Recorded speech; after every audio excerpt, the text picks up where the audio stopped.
This is Mona Lisa Baseball. I mean, think of Sid Bream. Bonds was trying to throw him out, and That was Bond's last play as a Pirate. yeah.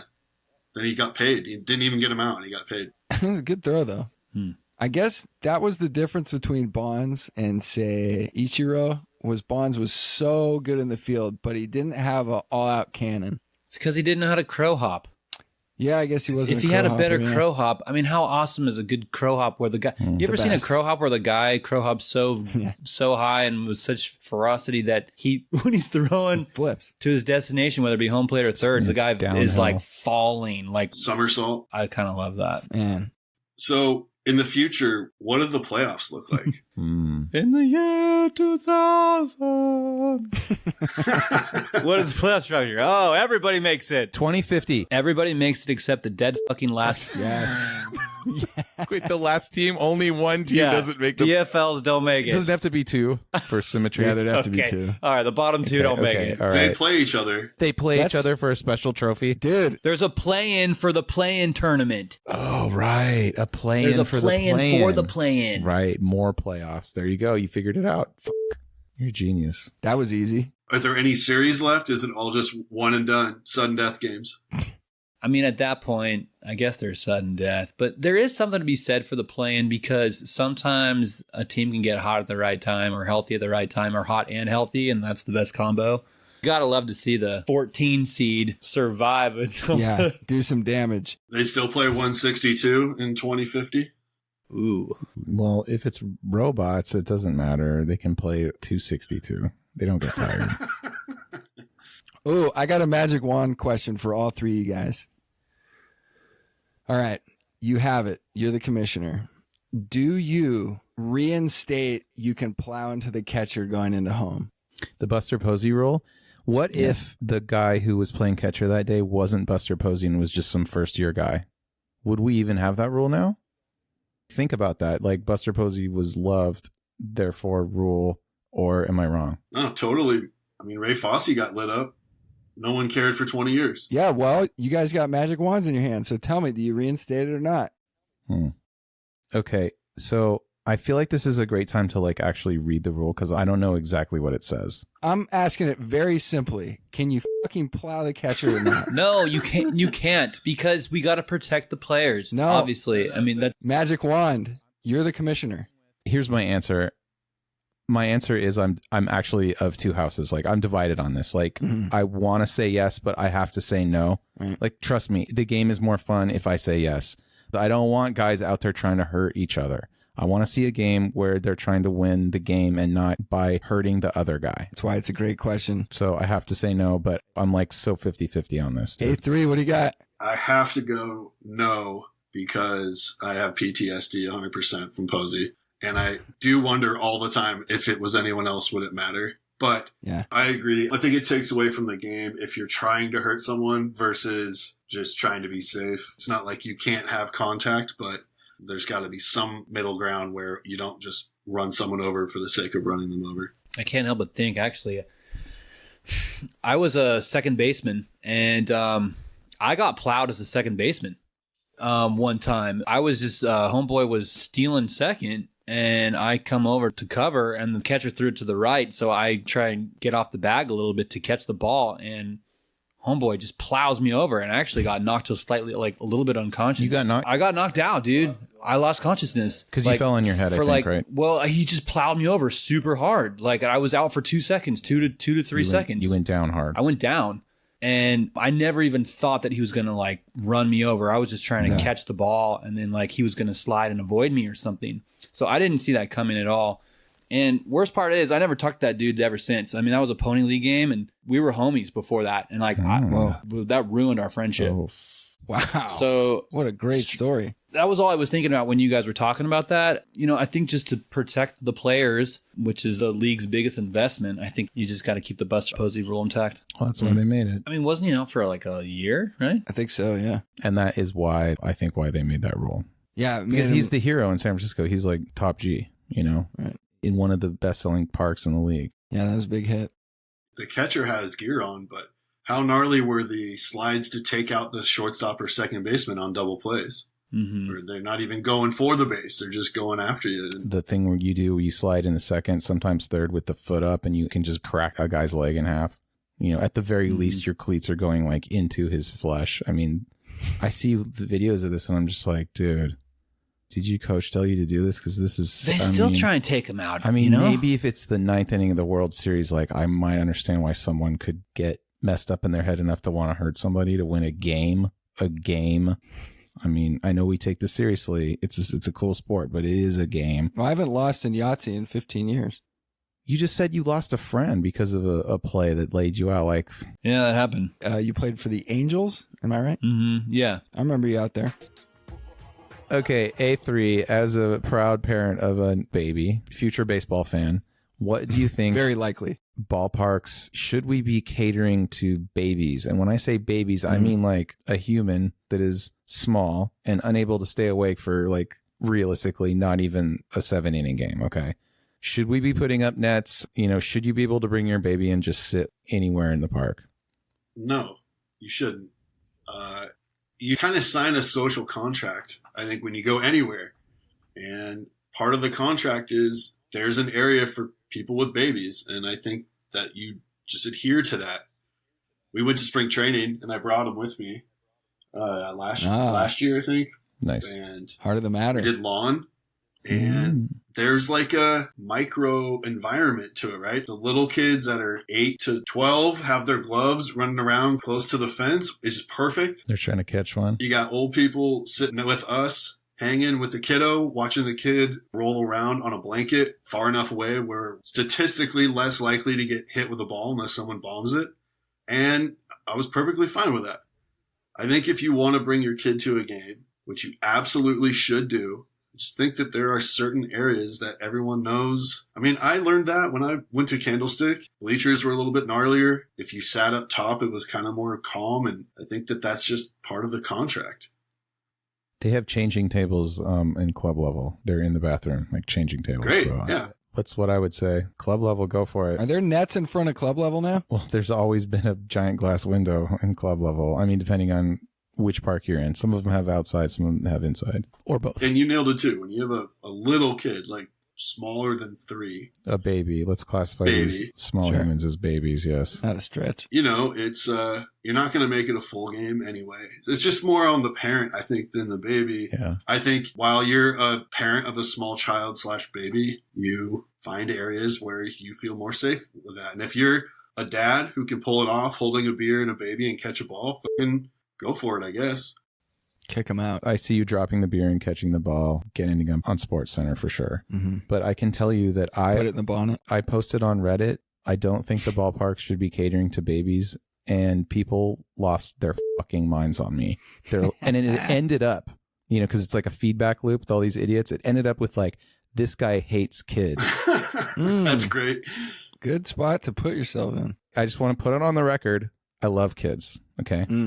I even love babies, but I don't think that the baby belongs on the third base line. Okay. Reddit sounds like the wild, wild west, man. They fucking hate us. They hate you or is it us? No. I was saying things like that you would say. All right. And I'll tell you why. I'll tell you why they hate us. These are people who are hyper into baseball. Okay. These are the guys who are watching like a bunch of games. Baseball or hardball? Like American hardball, excuse me. We need to start doing that because I get confused. Yeah, good I call. know, yeah. That's what it is. It's hardball. It's going to take some work to convince people to adopt this nomenclature, but we're on the job. It's all right. We Right. got to start somewhere. We're on the job. Thanks Yeah, for the yeah, reminder. yep, yep. We have to use it ourselves. This is hardball. The reason why Reddit is danger zone is that you guys are not on Reddit. That's correct. Our audience is probably not on Reddit looking at /baseball because they're disengaged just like we are. I don't know where our channel is. Maybe I got to make it, but I know, and I know this because I meet these people in real life and in other places on the internet. There are so many people who think like us. They're just completely disengaged from baseball. And I mean 100% not paying attention. And I'll hear him say something like in a bar or at the disc golf course, like, oh God, I heard they're doing the pitch clock. I'm like, yeah, but they were already disengaged, and they only heard about it because there's like a joke on the Tonight Show about it. Well, dude, I'm listening to talk shows on the radio and stuff, and they're like, does anybody even want to talk about baseball, or should we just keep talking about basketball? And well, we haven't talked about baseball in a long time. Like, maybe we should take 20 minutes and see if there's anybody calls in. And then, like, they're like, literally, like, does anybody care, or should we just move on? Or We should call into shows. yeah. And then they did get a couple callers because the question to the audience was, how much do you care? And he took 4 calls. The first 2 calls were guys, oh, no, I don't care. Talk about basketball. Like, hurry up. So hard. Yep. And then, like, the third guy, he's like, I care so much. You guys, I can't believe what is happening to our game. End of call. And then the fourth guy's like, no, I don't care. Let's talk about basketball.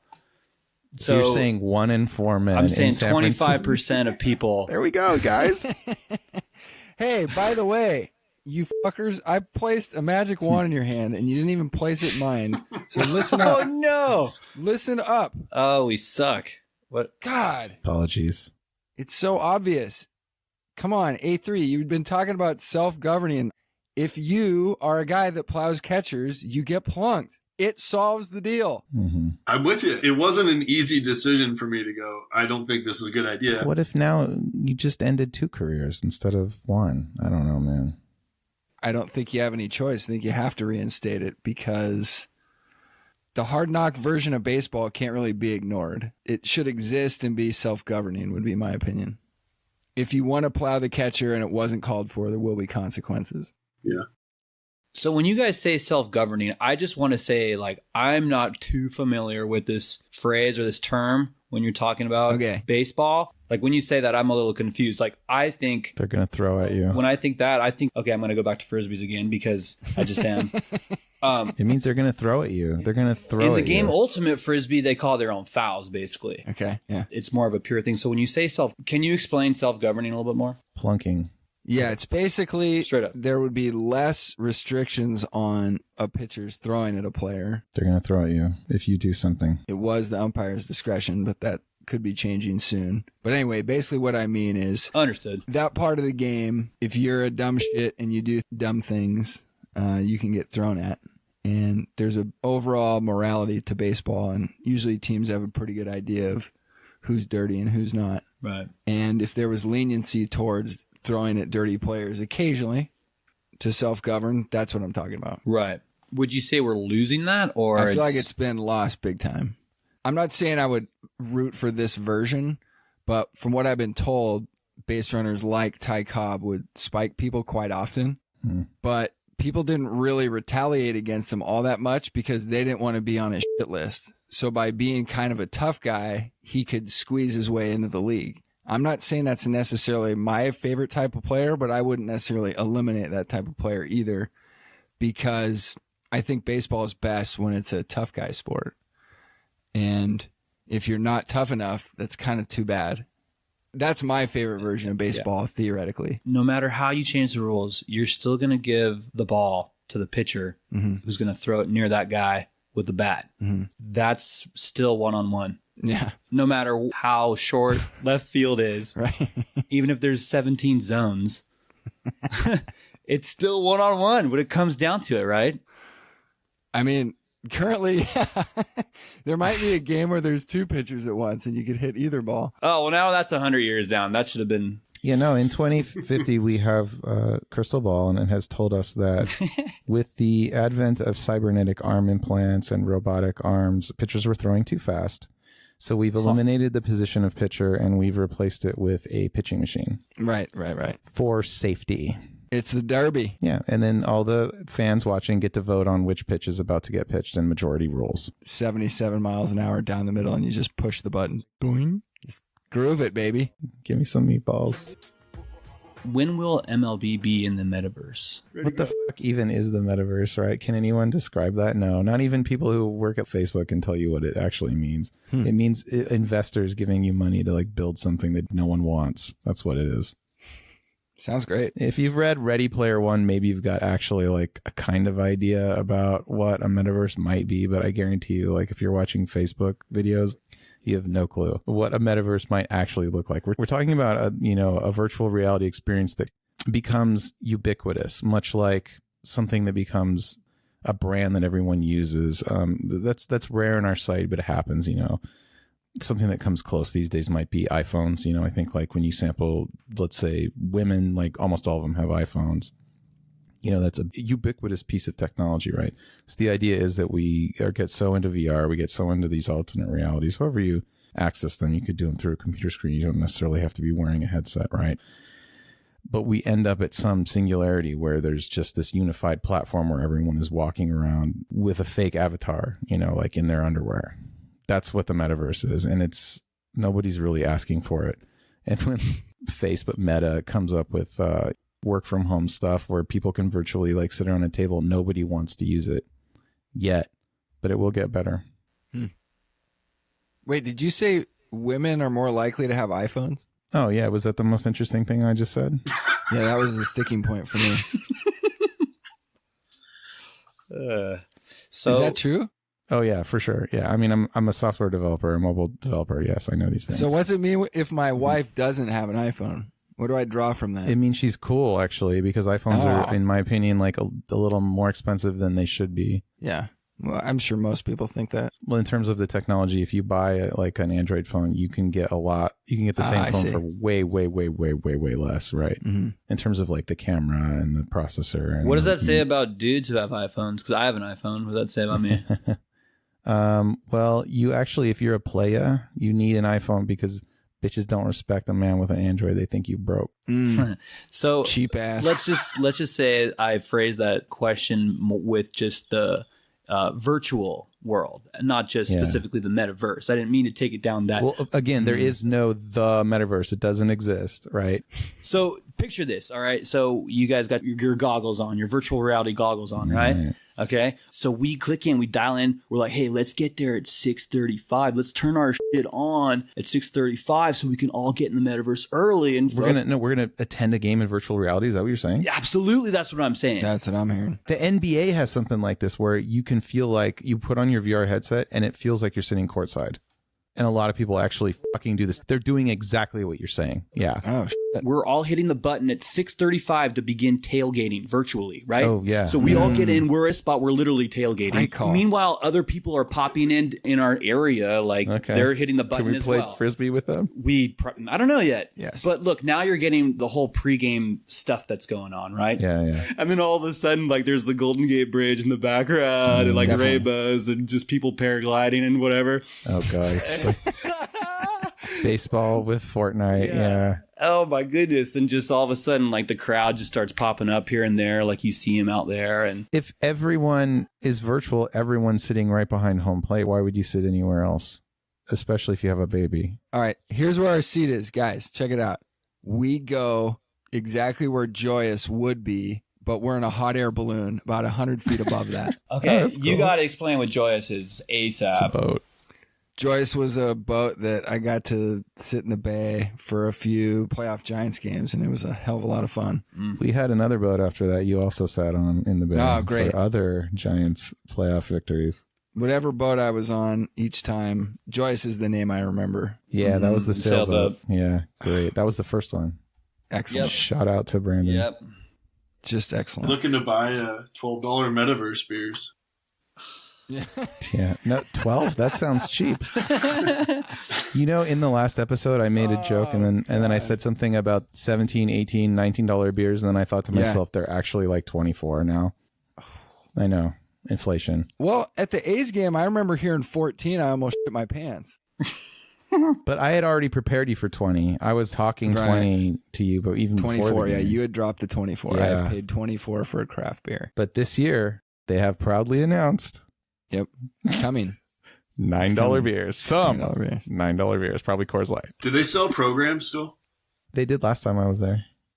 My question is, same cup size or what? They just go down to like 9 ounces instead of 16 ounces? Oh, I'm sure it'll be smaller. Oh, yeah, of course. Well, I can't wait to see it because it's the first thing I want to see this year when I go to a game. Show me this $9 beer and let me show you my gratitude for your charity. A1. How about Yo, I gotta know your thoughts on the balanced schedule. And do you know what I'm talking about? Oh, the balanced schedule. I personally think it's more interesting to have American National have a direct line where you don't play each other. I do like the idea of maybe one series against one team in the other league, but anything more than that to me is just not as fun or interesting, especially if one league is DH and one isn't. Well, lucky for you, you don't have that anymore. So balanced schedule to me is just full-blown joke. Complete fucking utter joke. You don't like the Giants opening day 2023 to be in the Bronx? That's always the argument you can make is, wouldn't you want to play in Fenway? And you're like, yeah, I would, I guess. But actually, yeah, in the World Series, my team's the Giants. So if I want to catch a fucking Red Sox game, I will. Because of the balanced schedule, the Giants and the Dodgers play each other 10 times. Yeah, just very not into that part of it at all. Can we just take a step back and ask the question again? Like, why do we even have two leagues now? That's a great 100%. question. It's a fabulous question. I mean, it doesn't there matter. is no difference. That's the best question of the night. It's just a logo now. It's nothing other than that. Yeah, I think that we're all about trying to universalize this game. Now that I'm embracing this, let's blow it up. I guess my biggest thing is all of these band-aids of rule changes and horseshit that we're having to watch. I'm terrified we're going to lose 162. To me, that's the thing. That's the big issue here, is all this shit is catering to a type of baseball that old fans don't care for. And the next thing you know, it's going to be a play-in tournament. And I forget who it was. It was, might have been Hosmer or Joey Gallo or some insert first baseman here. And it was like, 162 is a long season. Like, we get tired. And it's like, yeah, of course you do.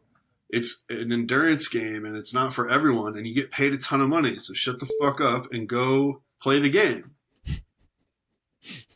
And if we lose 162, we don't have any connection to the past. It's over. The things that you can tell. So what do you think? We're going to lose it or everything is pointing towards we don't need 162 because, I mean, look at the playoff structure. They're already doing the play-in things. It's must-see TV. And why are we playing regular season games? Who gives a shit about Giants versus Royals in April? Let's just turn that into a playoff game, and the season will end on Christmas, and it'll be Christmas Day TV, and it'll be awesome. And I think that's tattering me. A3, I got to tell you, I have actually read articles, and this is not a joke. I'm not making this up. Oh, great. This is great. Where they're talking about how the spring games are the lowest attended games. The what games? The spring games are the lowest attended games. April baseball gone. Yeah, when the kids get out of school and stuff, like there's more. There's a spike. Attendance goes way up. Yeah, and because I'm going into the Lions pit, you guys, for this show. I'm going to Reddit. I'm going to MLB forums. I'm reading articles. Why would they post an article talking about how the springtime games are the least attended games? Why would they do that? Good point. This is not a conspiracy theorist. Like, I don't need to wear a tinfoil hat to know exactly why they're printing articles like that. Right.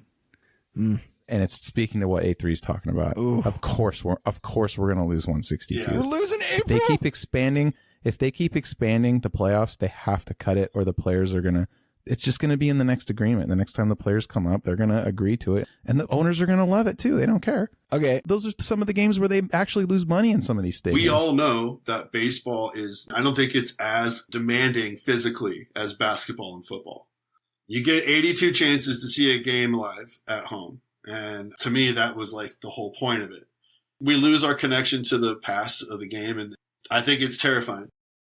I mean, I love the long season. Like, where if you miss a game yesterday, you can catch a game today. You know, that's baseball for you, right? Right. But I don't know if that's me. That's the popular ideology these days. You know, that's going to attract or save the game. But 162 is based on people coming to the park. That's why we have 162. People getting off their ass, going somewhere in a car to a ballpark, okay?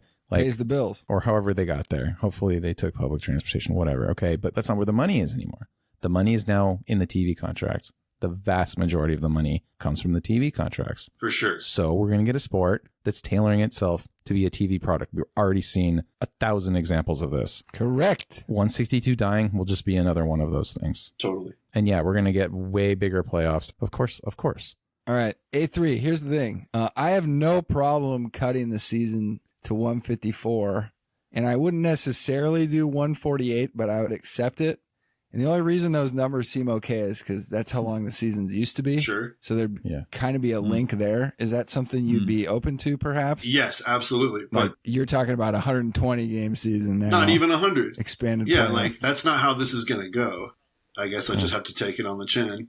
But what are you going to do? But No, we're going to make a podcast and complain about it. That's what we're going to do. Okay, how about this? In the Yeah. time machine, how long till 162 number changes? Take us in your time machine. Mm. What's your prediction? And I know it's hopefully never. that's an A4 question. He's got the time machine. Mm. It's like asking, like, when do you think you're going to die? Okay, that's a great point. I renege on my question. Do you That's even terrible want to know? The answer to your question is 24 years. 24 Oh, years. shit. All right, you got some time. I think within 5 years, they'll change it to 154, I believe, which is what it used to be. And then people will be like, oh, okay, well, at least there is a historical link, right? Yeah, that's what I'm saying. And then the very next year, they'll just start lowering it like crazy at 2 games every year. Yeah, because that's how this shit works. What Yeah. about scheduled double headers? If the game is only 2 hours and 15 minutes, you think they'll throw us a bone and schedule a double header once a year? Maybe once a year? Double headers are outlawed currently, correct? Well, the players hate them. Oh, yeah. And that's one of the reasons why we want to get rid of 162. So we can have more space between the games. When it rains, we can make it up easier, right? A2, I don't know why you are so good at lighting me up. It's you say the things that I don't want to hear at the right time, and then it makes me shake my head. I just want you to know that I appreciate it, but it bums me out at the same time. It happens a lot, yeah. We're all bummed out, trust me. You guys, we're getting to the heart of the matter. I think we're getting to the heart. You guys are really onto something. I mean, this really is a hybrid, weird time right now where shit's changing big time. I really don't see it going backwards until it's so blown out of proportion until we have to play the game for nostalgia.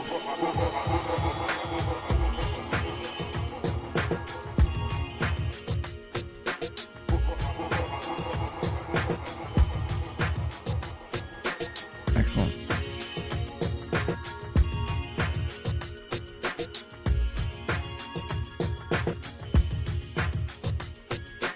It should be called correctly.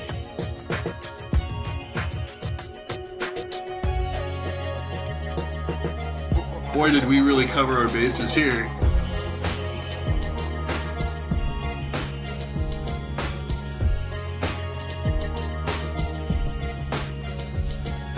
That was easy.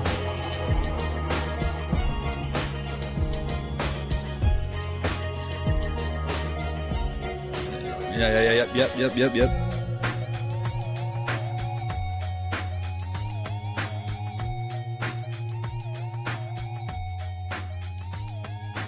Oh, man, this was good.